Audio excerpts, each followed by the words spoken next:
Hello, welcome to Bourbon and a Baby. My name is Jay. Max will not be joining us today because Max is still a baby and is still not old enough to drink special release once a year bourbon.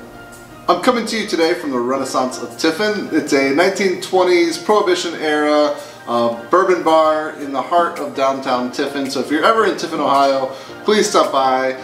You will love this place. And I've got a bit of a special treat today. I have the 2020 release of Bomberger's Declaration.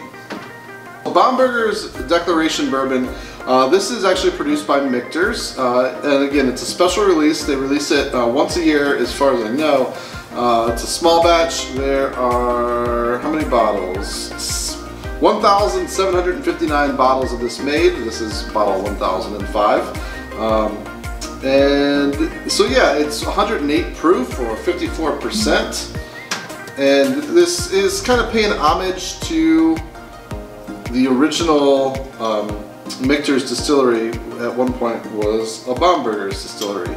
So that's kind of their homage to that. So let me read kind of what it says on the back here. Bomberger's Declaration Bourbon honors the legacy of the former distillery known as Bomberger's in the 1800s and later as Michter's in the 20th century. Please join us in toasting and celebrating American whiskey history. I can get on board with that. So there's no age statement on this. I've heard rumors that it's around 10 to 12 years. I have no idea if that's anywhere in the ballpark. That's just kind of the best I could find. And a bottle of this, if you're able to get it at retail, is around $100. So let's go ahead and check the nose on this.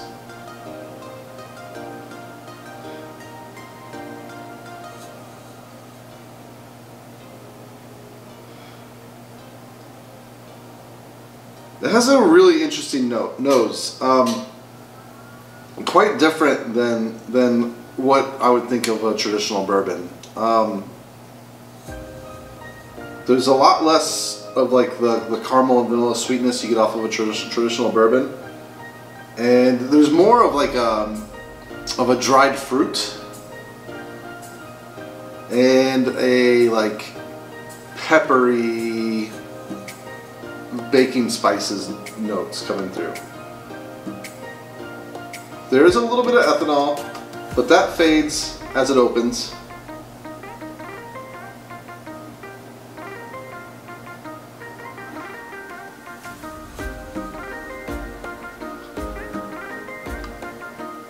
And there's, yeah, that I'm getting more and more of that fruit. It's actually moving more from a dried fruit almost into like a ripe fruit.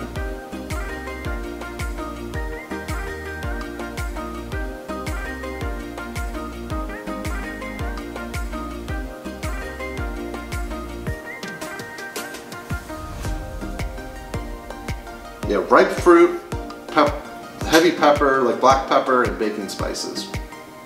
All right, let's see how it tastes. Cheers.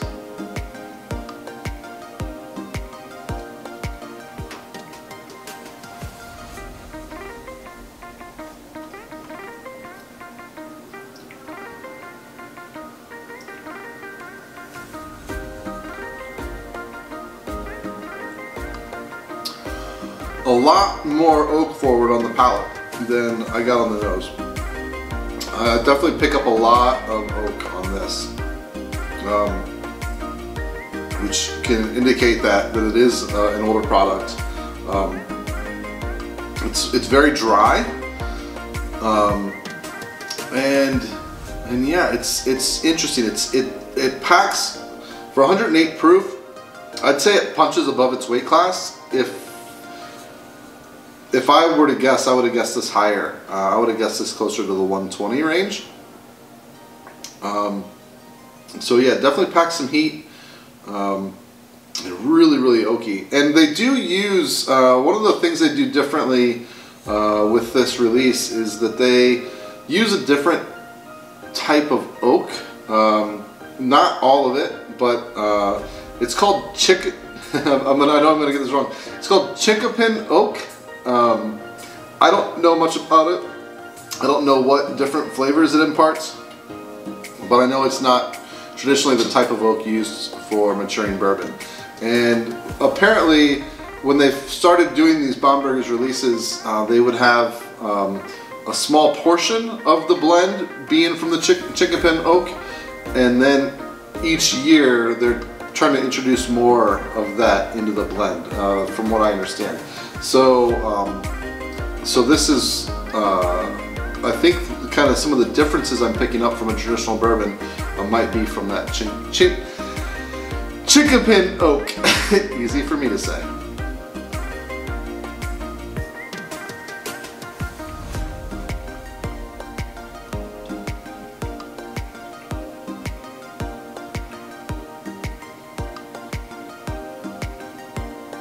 Yeah, so with my second sip here, this is where the oak, it's still oak forward, but that's mellowing out a little bit.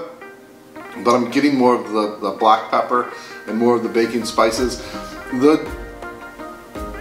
ripe fruit is kind of disappearing for me on the palate, but it's kind of gone back to that dried fruit, like almost like a fig Newton type, or even like a raisin, something along those lines.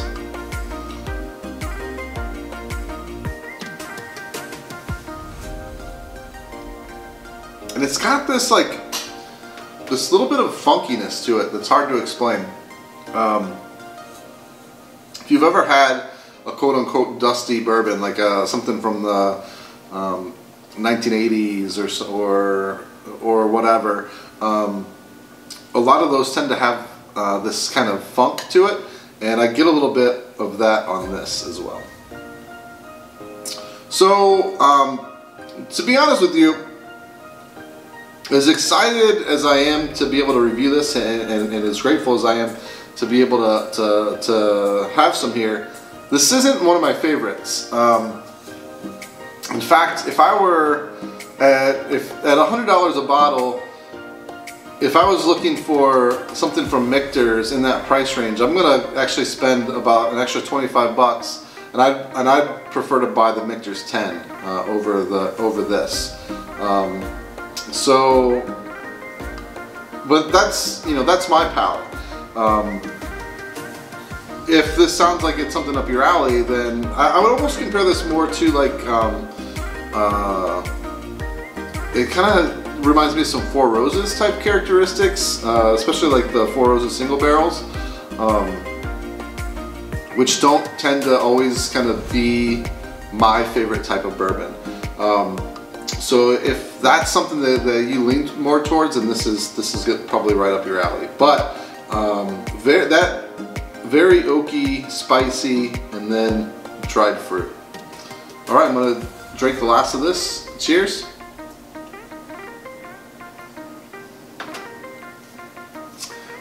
Thanks a lot for watching today. You can follow Max and myself. We're on Facebook, Instagram, and Twitter at Bourbon and a Baby.